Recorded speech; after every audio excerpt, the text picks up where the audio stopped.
whenever there's some sort of crisis. So it's an opportunity really for a metamorphosis, an opportunity to change and transform and grow. And this is a powerful thing, that one of the powerful things that a spiritual attitude, which patients, service users constantly tell us, we want to see clinicians, we want to see doctors, we want to see therapists who allow us to bring the whole self into the room, not just the problem, not just the disease, not the things that are difficult, but also, if I bring all of me into this room, where does our discussion go? Mm-hmm.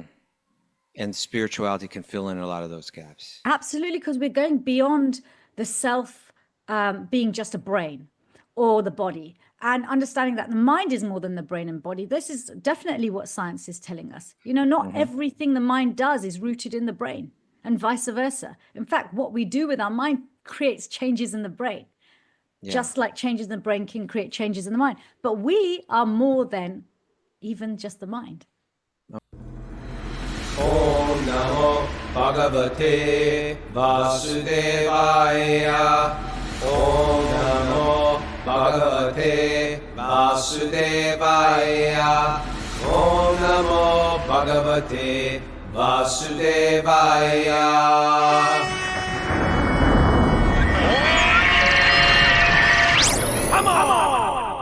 Live from Sridham Mayapur in West Bengal, India, this is Wisdom of the Sages, a daily spiritual podcast. I'm your host today, Kaustubha Das. Where is Raghunath, man? What is he doing right now? I think he's just relaxing for an hour. I don't think, I'm tempted to say like he's taking all our people to the Ganga right now or something like that, but I don't think he is. I think he needs a break. He needs a well-deserved break. Definitely. Yeah, you guys have been going with a lot of people for a long time now. And I think nobody carries more weight than Raghu with all of that, so he needs a little break. But we have a wonderful show today. Today's episode 1527. Yep. It's an interview day, and we'll have a very special interview with Dr. Chetna Kang, who I'm going to share with you about in a moment. I'm really looking forward to this. But before we get into it, Mary, do you have any announcements to make? I do. We are back at this time slot, 6:30 a.m. Eastern time, and we'll be back to our regular schedule for this week. And also, we missed the show on Kaustubha's birthday, but a belated happy birthday to you, Kaustubha Prabhu. Thank you very much. I was just sharing that missing the show kind of spared me from a happy birthday show, which is all right with me, although I appreciate people's appreciation, so thank you. So today our special, as I mentioned, I've been looking forward to this. Our special guest is Dr. Chetna Kang, and very interesting background. She's a consultant psychiatrist and a radio broadcaster. She serves on the executive board of the Royal College of Psychiatrists Spirituality and Psychiatry Special Interest Group. And she's also served as a teacher of Bhakti Yoga for over 25 years and is a disciple of Bhakti Tirtha Swami, who we speak about occasionally on the show. His teachings and his whole style and presentation, I think, is very relevant. And so that's an interesting connection that maybe we'll get into a bit. But graduating from Imperial College London, sounds like a very prestigious institution, as a medical doctor and specializing as an integrative adult psychiatrist, she brings together over 2 decades of experience in scientific advances in mental health and spiritual models of care. She broadcasts for BBC Radio 4 and BBC World Service. I wish my wife were here right now. She's got like a perfect BBC voice.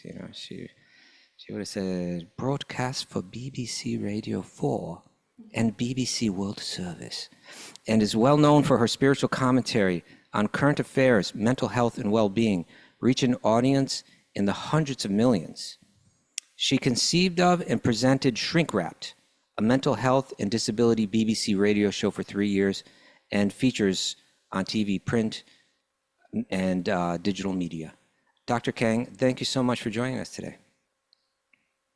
Thank you. It's my pleasure. We've been meaning to get together for a long time. We have. We have indeed. The fault is always mine. I'm running around and I need to, now we got good people like Linda, our manager, who reached out to you and finally made this happen, but we've been wanting to make this happen for a long time. You're in one sense, I feel like we're very kindred spirits.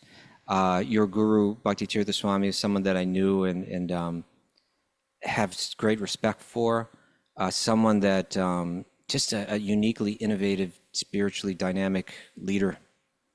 And I see that so many of his disciples or students found ways to take, an ancient spiritual tradition and make it relevant in a modern world.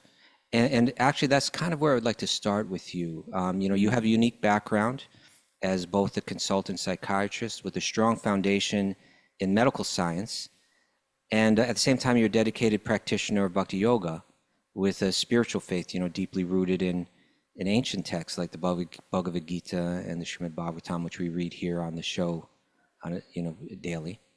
So, given these seemingly different worlds, how do you see the relationship between science and spirituality? Are they separate realms, or do you find that they intersect in meaningful ways?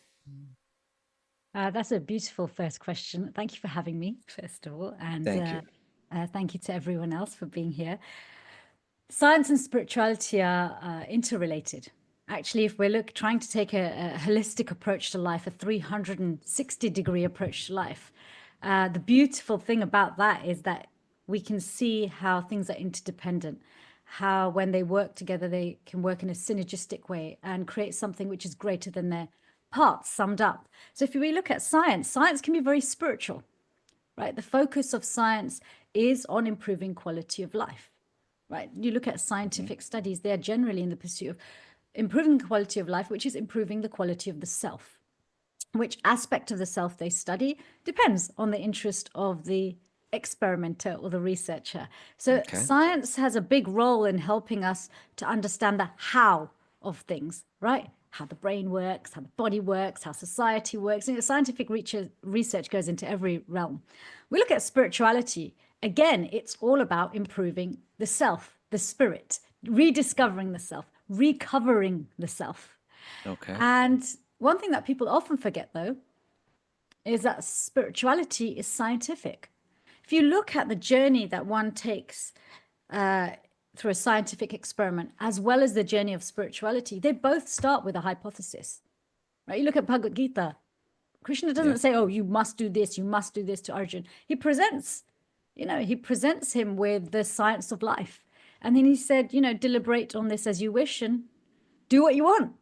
Do what you Yeah. want with this. If you want, this is just a hypothesis right now. If you want to realize it, if you want to experience it, you must go through the method, see your results, and come to a conclusion, which is exactly what we do in any scientific process. Doesn't matter what you're studying.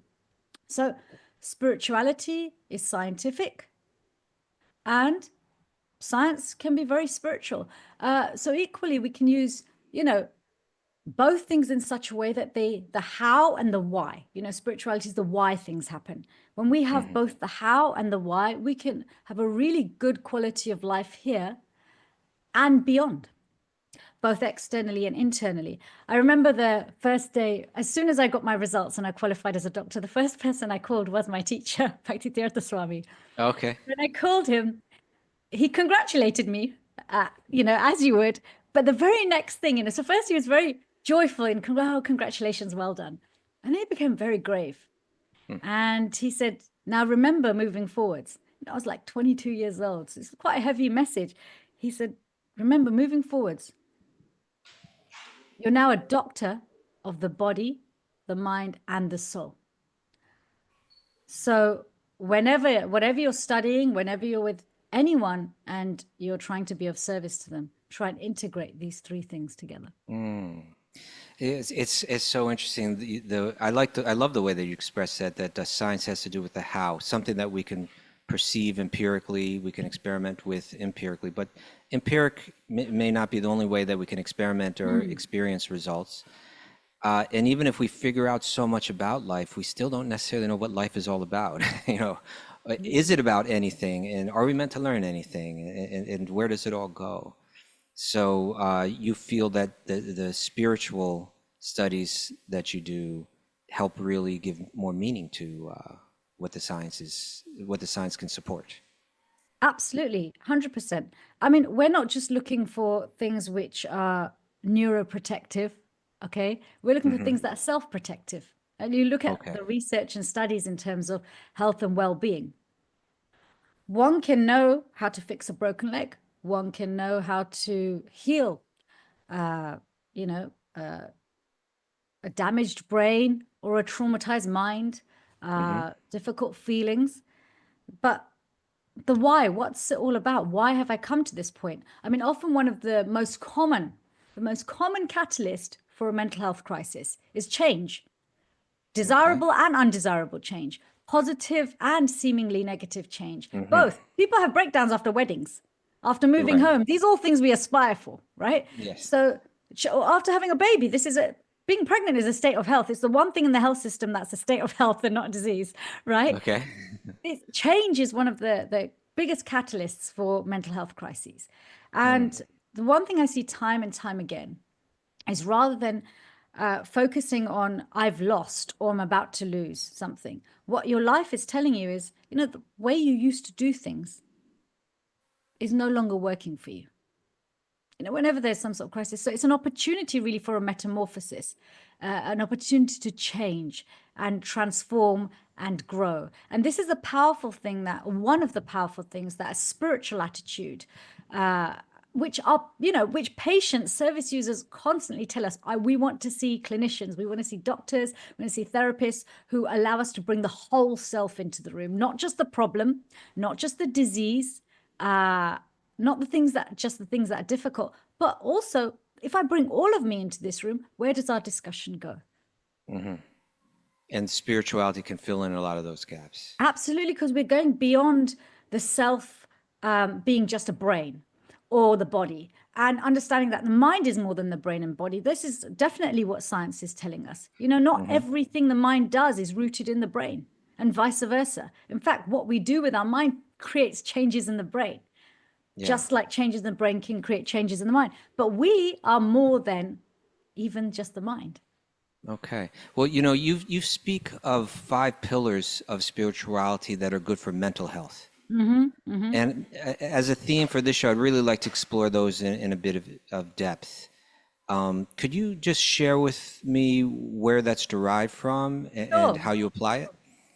So I think ever since I think the 60s and 70s in particular, when there was with the counterculture and a huge interest, particularly in the Western world, into spirituality and Eastern spirituality, where we see and hear a lot more about harnessing practices such as yoga, mantra meditation, and even in the Abrahamic faiths, the power of prayer. So since the 60s and 70s, there's been a consistently increasing interest in how spiritual practices and religious practices have an impact, and why they have an impact on the body and the mind, as well as people's own individual faith journey. The thing is, there's been so many studies, and a study is not just as good as the number of people in it. You need large numbers, but being done repeatedly across diverse cultures, etc. So you're looking at like about 4 or 5 decades of research, and the most robust way to know whether something is valid is to do meta-analysis. So meta-analysis will take lots and lots of different research papers and really distill what's the essence, what are they all trying to tell me if I put all of these together. So I would say about 10 years ago, my timelines, I've been talking about this for a long time, it may even be 15 years ago, there was one huge meta-analysis done, which by the Center for Mental Health, which really brought together the major studies and came up with these 5 pillars. So 5 areas of spirituality which significantly improve people's mental well-being, their mental health, as well as, there's also evidence on the physical health side, and of course people's own quality of life in terms of their spiritual journey, but they have a significant impact on the mental well-being. Okay, I would love to hear about those 5. And these 5, they are not meant to replace medication and therapy. They're things that are used as adjuncts. So I do want to just kind of put that in as a caveat. So in case, because sometimes people, when they hear these things, they may be tempted to engage in spiritual bypass. Oh, these things work, so I can abandon my medication, and I can remember we're body, mind, and soul. So the things that work for the body also, they make the spiritual journey easier. So these five pillars. There are 5 things that have been shown through research to positively impact mental health. Not necessarily a cure for every mental disorder.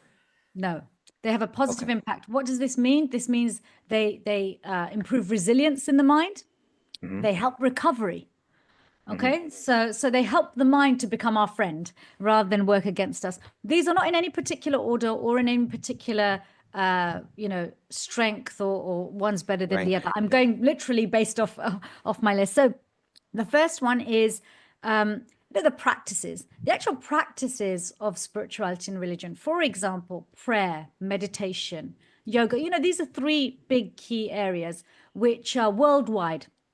I know people are taking much more ownership. These have been proven to physiologically, neurologically, and psychologically bring about improvement in our well-being. Okay. People that meditate every day or pray every day or chant some mantras every day. Absolutely. We look at, you look at the studies across the board over the last 5 decades, and mantra meditation, breath meditation, yoga asanas, prayer. Okay. Prayer, this dialogue of intentionally expressing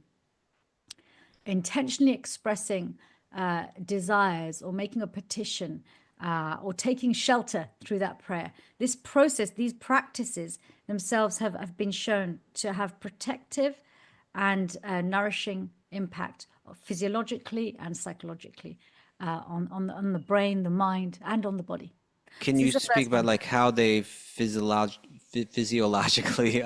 Yes. How does that show up How does it show up? So in the physical body, what you'll see is a reduction in heart rate. What you'll see is a reduction in blood pressure. Okay.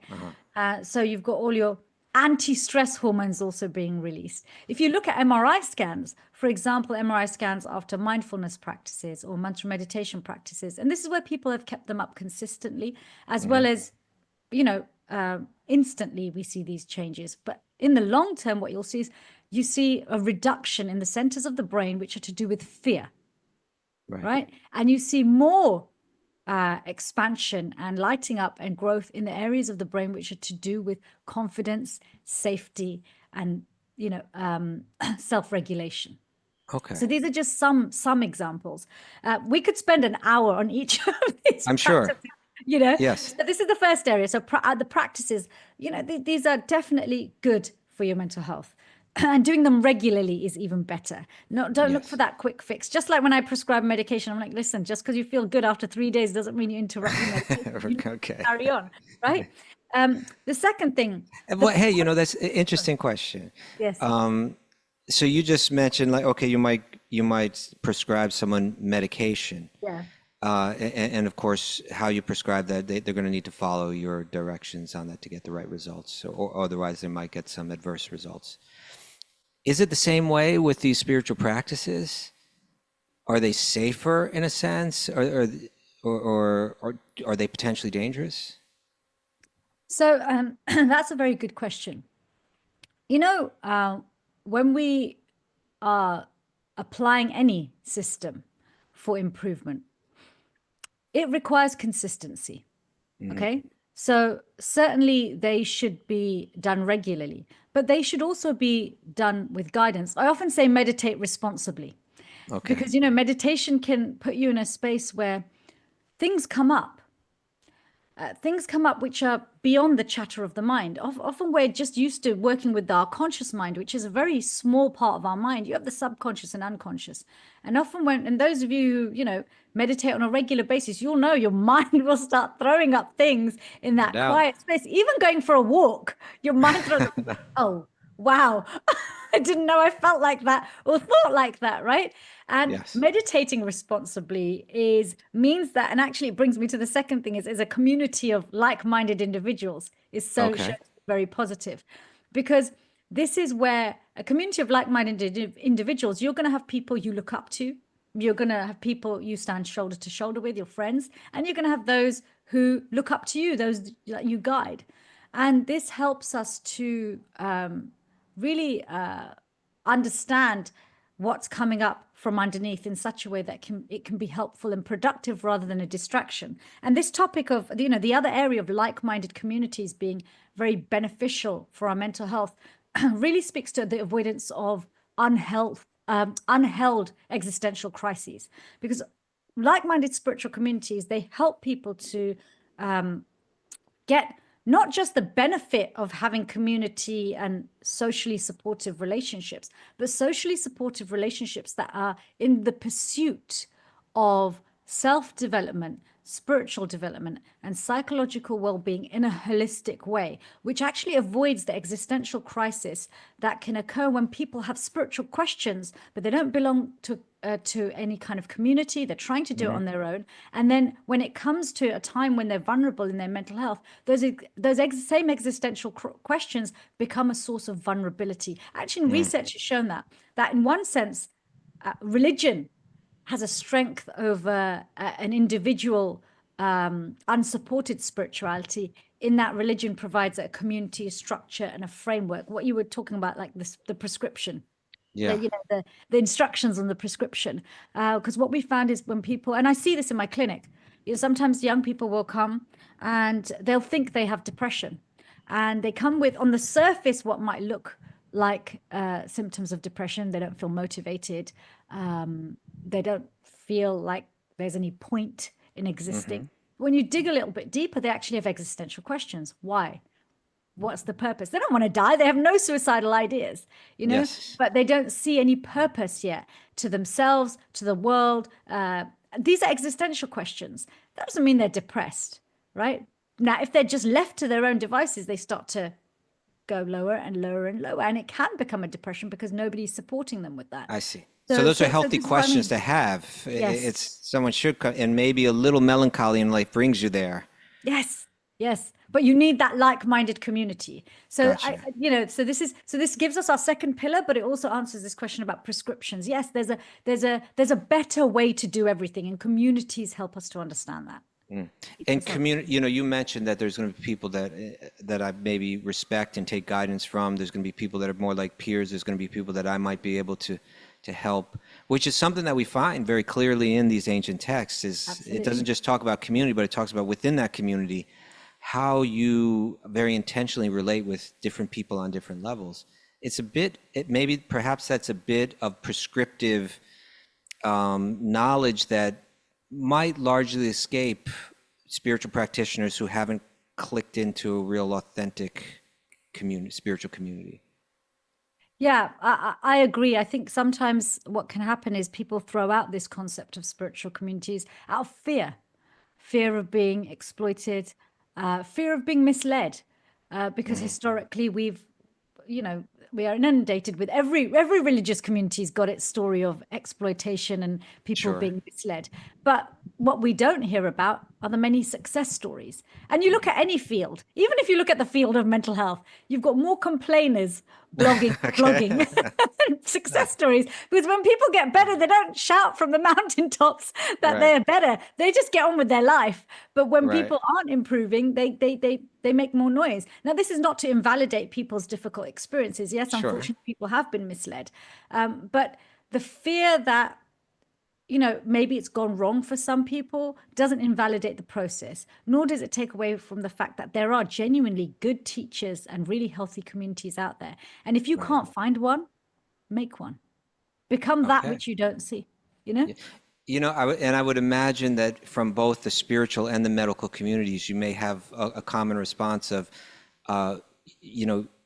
we want to help you, and we feel bad that you got a bad result, but you weren't following the directions. Yeah. There's that's there. Not only is that there in medicine, but it's there in the spiritual practices as well. How to follow, but you gotta dig into it. Right. Even when people are misled or cheated, you will see, and this is again, please, I don't mean to minimize anyone's trauma. I think we've all had difficult parts to our life, but often when you're in a situation where you are on the receiving end of mistreatment or being misled. One can get caught up in not doing due diligence, and this is something people are often vulnerable to do to in religious and spiritual practice. Due diligence of actually going through that checking system. Hang on, does this align with what healthy looks like? Are others doing this? You know, Yes. or am I over relying on this one person or this one interpretation, or have I literally gone into this blindly? And in the Bhagavad Gita, we're warned against blind faith, but also blind doubt. There's got to be a healthy questioning, which is wonderful about forums like this, that there's teaching, but there's also, discussion and discourse and the opportunity to question. That's very helpful. Thank you. Should I go So into we've the got, third area? yeah, I was gonna say we've got for these pillars of spirituality that are good for mental health. So far, we have spiritual practices, and we have a like-minded spiritual community. And your third Yes. would be? Third is positive spiritual psychology. Now, Okay. especially over the last 5 years, over COVID, I think a lot of people got very interested in positive psychology. How do we stay strong in a crisis? How do we stay strong during this, pandemic? And one thing that's, and people have started talking much more about gratitude and forgiveness and releasing yourself from resentment. But actually, the positive spiritual psychology that's there in naturally, organically in spirituality and religion actually underpins and speaks to forgiveness, gratitude, honesty, compassion, all of these things that actually improve our quality of life, but they speak to them and speak about them, as we know from texts like the Srimad Bhagavatam and the Bhagavad Gita, in more than a psychological way. What do I mean by this? So spiritual knowledge, sacred texts, religious texts, they help us to understand that forgiveness, honesty, gratitude, compassion, whilst it may appear like they're seated in the mind and our mental and psychological constructs, actually they come from a place which is deeper than that. They come from our essence, because that is our nature. And so these positive psychological, spiritual, or the positive spiritual psychology, understanding that positive psychology and practicing positive psychology in a way where you are not just doing it on a mental platform, not just in terms of human interaction, but you're alongside it, you've got your spiritual practices which help those to emerge from a deeper place. Again, this is neuroprotective, psychologically protective, improves the psychological resilience, and generally keeps us joyful even in the midst of even in the midst of distress. Now, this is something that could be controversial, but one can be psychologically miserable and spiritually happy, because our happiness is not just in the mind. I was thinking of asking you a question after you spoke to all of these, because as I was listening to you to speak on these subjects, it occurred to me the question that is it possible for someone to be deeply spiritually advanced without embodying these pillars? In other words, can spiritual depth exist independently from these external practices or qualities? It depends what we understand by spiritual depth. Okay. Because there's different levels of understanding the self, which we understand from our sacred texts, right? We may understand the self at the most rudimentary level, even spiritually, as just witness consciousness. That part of me that sees the body change, the mind change, the circumstances change, but remains the same, right? That witness consciousness, one doesn't, just to be aware of that, one doesn't need to pray, right? Or be part of a spiritual community. So at that level, that's already there for most people, if they want to tap into that. But going beyond that, understanding the attributes of that essence, that self, that me that exists beyond the body and the mind and continues to exist when the body and mind shut down, that awareness generally requires us to have teachers, to study, to have practices, to have methods to discover that. If you wanted to see your brain, there's a process to do it. People say, who's seen the soul? Well, I'd say, how many people have seen the brain? Okay. We take that the brain exists based on authority, because some people have seen it. We saw it. we dissected a cadaver, at university. We saw it. We see the MRI scans, but there's not many people who do. They take it in good faith when I tell them they've got a brain in their head, Right. So this self-awareness to whatever, depending on what degree you want to become self-aware, one then needs to engage in some sort of, okay, I need to find someone who's more self-aware than me and see what they tell me to do. There's got to be some effort on our part. It doesn't just land on us. Yeah, I'm interested in the parallels here between the both science and spirituality, recognizing the power, the healing power, or the health-giving power of qualities like forgiveness or gratitude or kindness, etc., patience, tolerance. Certainly, we find these taught in the spiritual books, glorified in the spiritual books. And in the practice of bhakti, my understanding has to do with the idea that there are very powerful spiritual stimulus, things like a mantra, for instance, and in our particular lineage, mantra is given so much emphasis, that the names of God, that these aren't ordinary material sounds, but these are sounds that are spiritual by nature. And when one's mind is fully absorbed in them, that they have this powerful transformative effect.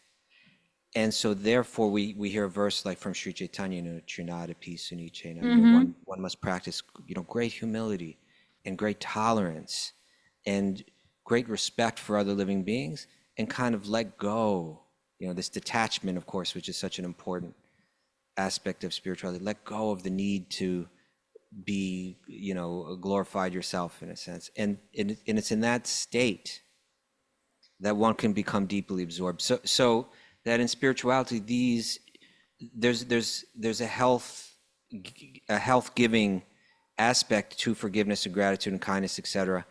And for us, that's kind of like a platform by which you'll be receptive to the power of this spiritual energy, or it'll be opened up to you to be able to absorb. Without that, you won't have the ability to absorb your mind. It'll always be running, it'll always be racing, it'll be going through mental loops that prevent you from actually being deeply absorbed in this spiritual sound. So it's kind of like perhaps the end goal in science, as it's maybe commonly presented, is you'll feel good and healthy, you'll have a healthy mind, which is obviously a good thing. And in spirituality, you'll have a healthy mind so that you can absorb it in spiritual content and achieve a much, and it opens you up to like a whole nother world of experience. Absolutely. So the interplay of attitude with practice, right? Positive spiritual psychology is the attitude, and then you've got the practices. They again are interdependent. They're synergistic, Sure. and just like the verse you shared, through Nandapisa Nichana, where humility, it's an attitude, but it's also a state of being. If we look at spirituality, it's in the pursuit of really increasing this permanent self, right? The eternal self, increasing the strength of that, recovering that, remembering that, and moving a little bit more away from the transient self. Not that it's unimportant, but it's of relative importance to the spiritual self, because it's by its nature, it's temporary. So what the interplay of positive spiritual attitudes or psychological attitudes along with the practices, what it helps us to do is, and one of the ways it makes the mind peaceful, even just on a psychological level, as well as the power of mantras, etc., is that it allows us to create space between us and the problem. Right. See, when we're too close to a problem, so when we over identify with it, what does this mean? That means everything I am right now is dependent on this situation. My happiness and distress is dependent on this situation or this person. You're too close to it. When you're so close to it, it feels like the problem is all you have. Right? We've all been there. Right? You look at anything too closely, you lose sight of what it is. And so both the practices and the positive spiritual psychological attitudes help us to create space between us and the problem. There's that very, simple example. How do you draw a line on a board and you say to people, how do you make this line smaller without touching it? You take a step back, it immediately becomes right. So That's right. spirituality, developing this sense of self that is separate from just our identities as a social being, a psychological being, a physical being, and this sense of self that is vibrant, has vitality and variety, but stays consistent because that sense of self is not dependent on what's going on around us. It provides a much needed anchor in those times of change that could lead to a crisis as well as benefit in our life. What you're So, saying yeah, is so interesting, so relevant. Of course, on our podcast, we're reading Srimad Bhagavatam every day, and Yes. one kind of a catchphrase that we use all the time is zooming out. yes, Getting that zoomed out perspective, seeing your life and your circumstances as very temporary and very small when compared to our eternal existence. And that's a real fundamental spiritual idea. Now, I would imagine that, an empiricist might challenge that and say, well, this is all based on an assumption that you really have no proof for, that you are eternal, for instance, and that what you're going through is just in perspective, a very tiny moment compared to like an unlimited, existence. And, in one sense, we might say, okay, well, that might be, but if it's the other way around, right? If you really are eternal and you're out of touch with that, what a disadvantage state that you're in, like you're really missing out on something very important.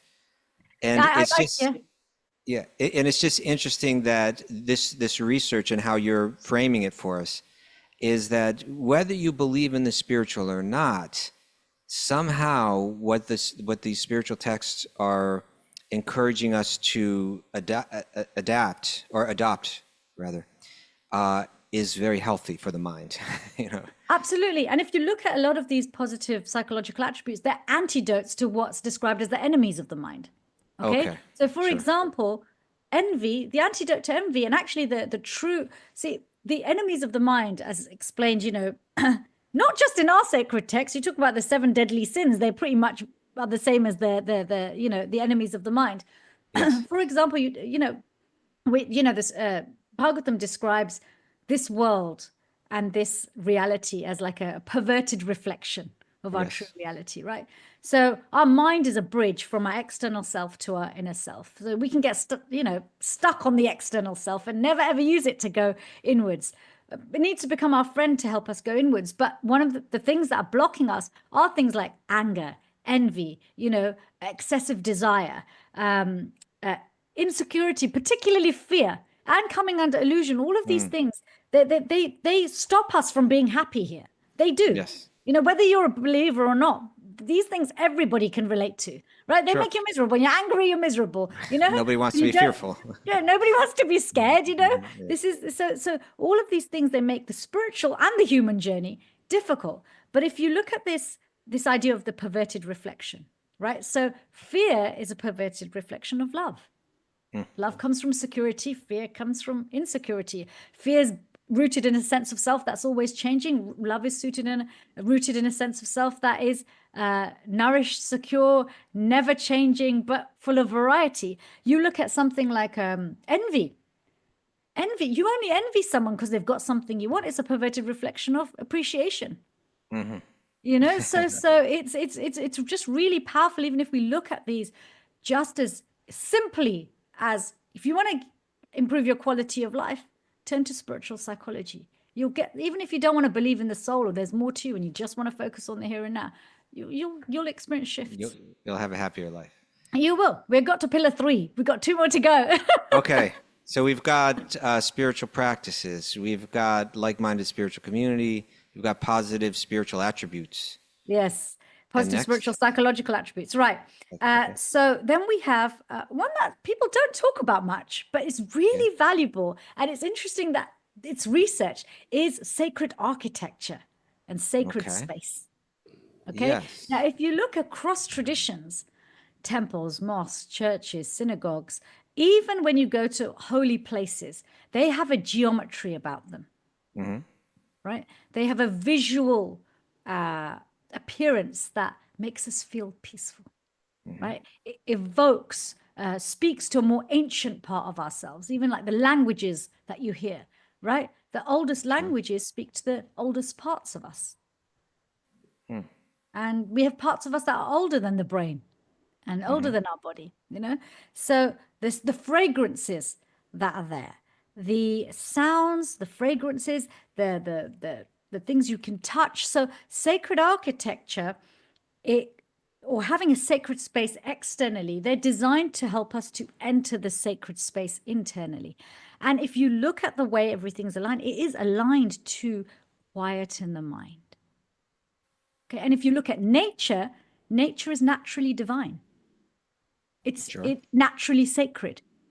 Right? It doesn't need to, when we tamper with it, it kind of looks a bit ugly. But if you go into nature as it is, it's beautiful. You go for a forest walk, you know, you go and walk in a garden. The way the sounds, the visuals are, they speak to us. They immediately quieten the mind. So sacred architecture has been known to have a positive benefit on mental well-being. Immediately when people enter sacred spaces, they notice a difference. This is what people's experience will tell them, and research tells us. So sacred, whether we create that sacred architecture or sacred space in our home, whether we go and visit a place like that, or whether we go to nature's sacred architecture, the mountains, the rivers, the lakes, the forests, there is definitely a positive impact on our mental well-being, because those things that clutter the mind, it's like they get carried away by that spiritual vibration.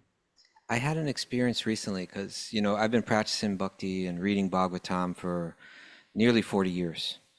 And I had been in the Himalayas, only as far as Rishikesh, which is really the foothills. And for the first time a couple months ago, I went to Dev Prayag, which is, it's still not nearly at the top, but it's like you're getting higher up in the mountains and you're getting these vistas of the valleys below and the Ganges River running below. And you know, of course, there's the fresh air and the quiet, you know, the sounds and so on.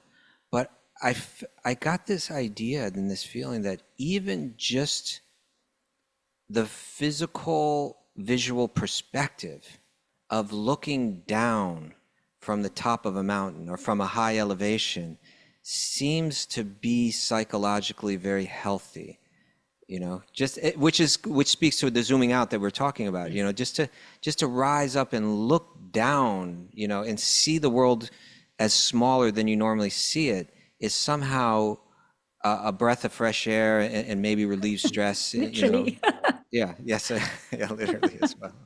Yeah.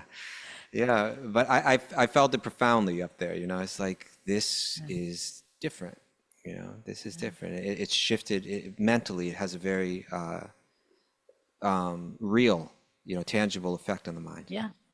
And then we have the impact of the modes of material nature, which is probably a discussion for another time, right? So yeah. Well, so but you know, it's so important that you brought that up, is that we have these texts which are saying that there are unseen forces, yes, you know, that are literally affecting our emotions, our perception, you know, our reactions and so on. And if we're unaware of it, then we can be easily victimized. But these spiritual practitioners being very keenly aware, let me put myself in sacred architecture. Let me put myself in a divine nature and reap the benefits of that for my mental health and for my spiritual practice. Yeah. The mental well-being is so important for us spiritual progression. You know, like I was saying earlier, the mind's a bridge. But the mind has to become a friend. And before the mind becomes our friend, we have to understand our mind, make it our student, make it receptive to improving. So these different practices, they help to clear the mind. And rather than it being suffocated in the darkness of the pulls and insecurities of this world, it becomes illuminated by that natural light of our soul, the natural light of spiritual knowledge. Because, you know, when our human psychology aligns with our divine psychology, that's really when things make a big shift in our spiritual life. Okay. And the positive psychological, you know, attributes, they are very much aligned with the divine psychology. So your sacred architecture, I just wanted to make a point about, sacred architecture can very much be created in your home. You don't have to have a massive home. People Yes. think, oh, I'll have to upsize. You don't even have to have a whole room dedicated to it. Even if you have one room, even one corner, if you make that your sacred hub, the energy that will emanate from that, it will pulsate throughout your entire house. Sure. It's like the heartbeat of the house. And of And then course, last, people speak of decluttering and things like that as being very important for the mind as well. oh, absolutely, absolutely. Our external space definitely has an impact on our mind. Okay, number Cleanliness 5. is next to godliness, right? Yes, Yes. thank Number you. 5, number 5, Yes. number 5. Okay. The last one, but very important, really important, and something that one of the reasons I love talking about it, and I haven't even mentioned it yet, is because, I've, as you mentioned, we have this executive committee for spirituality and psychiatry, special interest group, and we have a position statement for the Royal College on, how we integrate and how we recommend psychiatrists integrate spirituality. Can I ask a quick question about that special interest group? Like, I assume that obviously research is involved, but do you like work directly with hospitals or mental care institutions? Are they taking this advice in? Are they, is that the dynamic that's Yeah, it's so meant the to whole serve? idea is, so we have conferences each year. We cover different topics. And the one I was about to speak about is what's God got to do with it. Okay. And we also write, educational materials and run courses and train psychiatrists, etc., in how to do all of this, as well as chaplains, psychologists, etc. So it's very highly regarded now, and there's this, it's something that people have an appetite for, Okay. clinicians as well as service users, and it's the reach is also international. Is it something that's grown in the past few decades? Is it Yeah. It started in 1999. It's been going 20, we're in the 26th year. And yeah, we have a very strong membership. But like I said, because it's part of the Royal College of Psychiatrists, it's integrated within the actual training of psychiatrists. And then there's more and more being done on that. And I think we are the only medical Royal College which has a dedicated department for spirituality. wow? So yeah, it's really powerful. So the point I was trying to make off the back Yes. of mentioning Forgive me. the spirituality executive was that one thing I'd noticed over the last couple of decades is people talk about spirituality, but God kind of gets left out. Right? It's almost like God's become a dirty word. Or you can be Yes. spiritual, but don't talk about God. You can even say Okay. higher power, but don't say God. Okay. That's like it's there is a little bit of this that, okay, it's about me and my spirituality. There's no God. And again, maybe there's the fear factor, but actually the research shows this is the fifth pillar. Okay. Fifth pillar is that a collaborative relationship with divinity is beneficial for your mental health. Now, this is so powerful. What's powerful about this? In a lot of spiritual traditions, there is the element of a relationship with divinity. And there's different ways to relate to divinity. There is a relationship based in fear, okay, that I'm going to be punished, that, this is all about becoming good so that I can be, please this higher power, this divinity. And I think this is one of this fear-based relationship with divinity is one that atheists or agnostics will often say, oh, I don't, that is really unattractive about spirituality. That there's this higher power that I've got to be scared of. But this fear-based relationship with divinity is not exclusive to a particular faith or spirituality. It can also be how a person maybe even projects their early life experiences. But so fear-based relationship with divinity is not shown to be particularly protective. It may temporarily stop people from engaging in some unhealthy habits that could be perceived as sin, but it doesn't necessarily improve their mental well-being. Even the awe and reverence side, it's a relationship of awe and reverence with divinity, solely awe and reverence, is shown to have little or no benefit. But this collaborative relationship, like we talk about in the Bhakti traditions of love and devotion, that yes, I have accountability, and yes, I have responsibility, but there's a person who I have a dynamic relationship with, who is responsive, who is listening, who isn't out to punish me. It's not a case of everything bad in my life is my fault and everything good is, divinity, or it's Krishna or God. There's a dynamic there, and what this does is, and the way this helps, it's all about the locus of control. Where is the power? See, in fear, it's like, okay, well, all the power's there, right? I have no power. I'm helpless. Sure.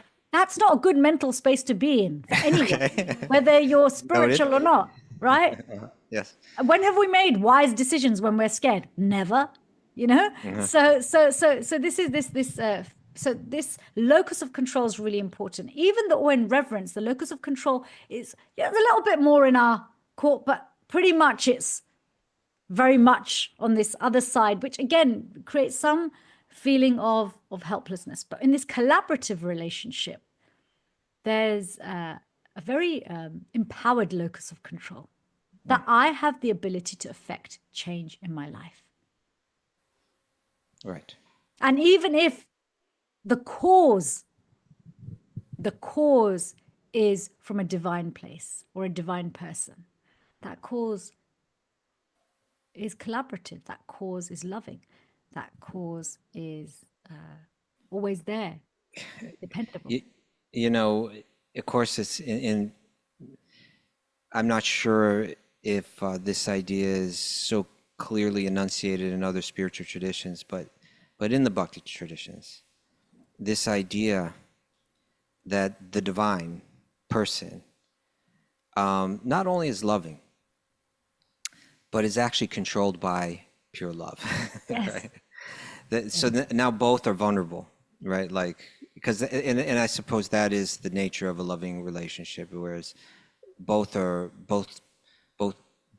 participants have to open up and become vulnerable to the other, and that the idea that the omnipotent being would open themselves up voluntarily to be vulnerable for the purpose of experiencing love is perhaps the most fascinating theological concept that's out there.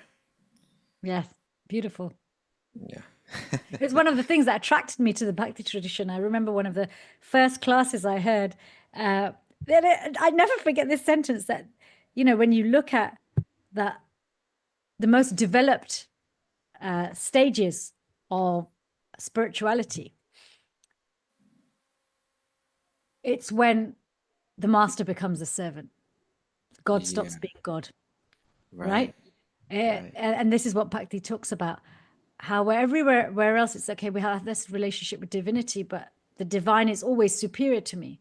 But actually, if you evolve that even more with the highest quality, which is love, the thing that everybody wants by nature, wants to give it and receive it, that source of love wants nothing more to be surrendered to love.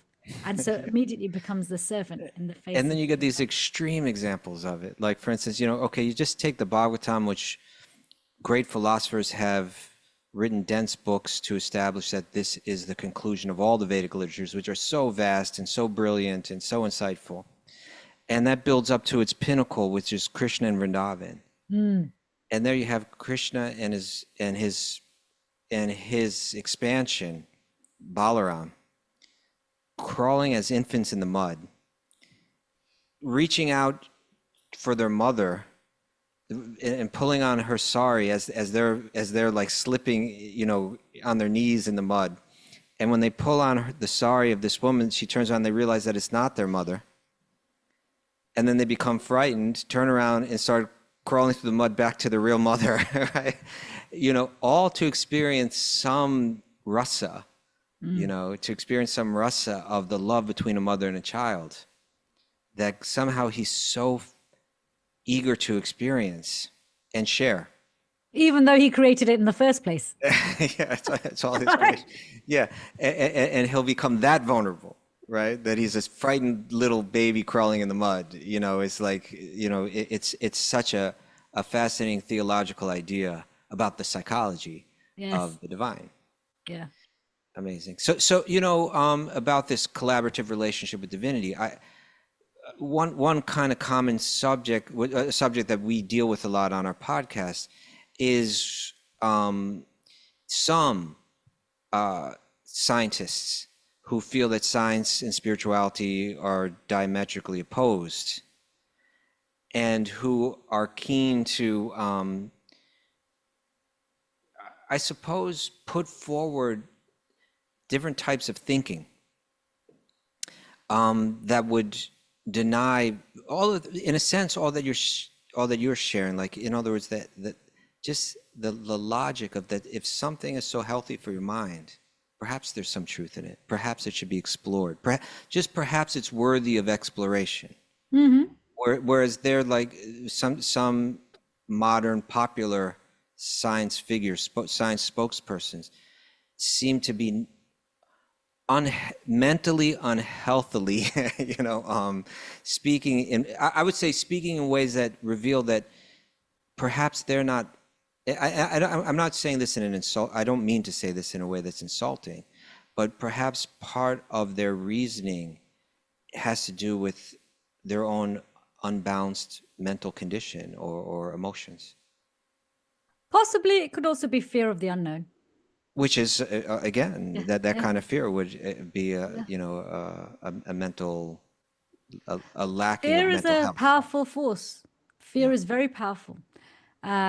It really, it's such a strong illusory force because it's often irrational. It creates a reality that just simply doesn't exist, even Right. when the truth is staring us in the face.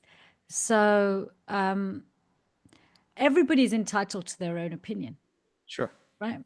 And we just hope that when we share these things, at the very least, it piques some curiosity.